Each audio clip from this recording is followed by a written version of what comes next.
So మీరు అంటే collectively అంటే ఆల్మోస్ట్ 20-25 ఇయర్స్ నుంచి మీరు you been in the limelight కదా సార్.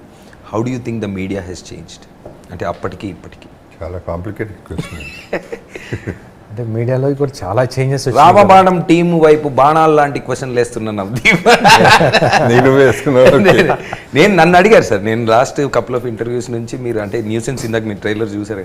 సో అంటే ఏంటి ఇంత నెగిటివ్గా చూపించారు, మీరు కావాలని మీ మీద వచ్చినాయి కాబట్టి చేశారు ఇవన్నీ అన్నారు. కానీ నేను అన్నప్పుడు ఏ సినిమాలో అయినా ఒక కథలో పాజిటివ్ నెగిటివ్ క్యారెక్టర్ తీసుకున్నప్పుడు పోలీసులు ఏదో ఒక సంస్థలు ఇప్పుడు మనిషి క్యారెక్టర్ పెట్టినప్పుడు వాడు ఏదో చేస్తున్నారు.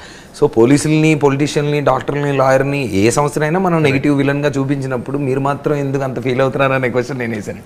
But I think in real life what you think sir, అంటే వాట్ హ్యాస్ చేంజ్డ్?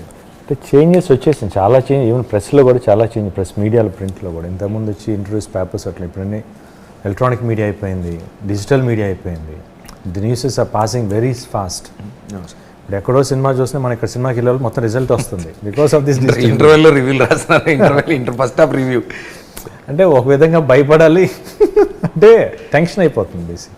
సార్ నన్ను చాలా ఇబ్బంది పెట్టే క్వశ్చన్ ఒకటి నాకు అప్పుడప్పుడు వేస్తుంటారు సార్ జనాలు, అంటే ఇన్స్టాగ్రామ్లో అక్కడ ఈ గడ్డం కొంచెం తెల్లబడింది, ఇదంతా పెళ్ళి ఇప్పుడు చేసుకుంటాం ఇంకా అని నన్ను హింసిస్తున్నారు సార్. అంటే నేను చెప్పాను, అరే గడ్డం తెల్లబడితే కలర్ వేసుకోవాలి, దురద పడితే గోక్కోవాలి, కానీ చర్మం పీక్కోకూడదని నేను చెప్తాను. సో నాలాంటి పెళ్ళి కానీ కుర్ర హీరోలకి మీరు ఇచ్చే సలహా ఏమైనా ఉంటే చెప్పండి సార్. చేసుకో వింటున్నారా? నాకేసిన క్వశ్చన్ జగపతి బాబు గారికి కూడా వెయ్యండి మీరు తర్వాత. సరే చేసుకోవాలనుకున్నప్పుడు చేసుకోవాలి, అది కరెక్ట్. చూసారా మేమంతా మనసు అది వేరే. ఇవాళ ఉన్న world is the two minds are not becoming one. Everybody has become an individual by themselves. They have their own way of living. Space అనేది ఒక పెద్ద ఇష్యూ అయిపోయింది.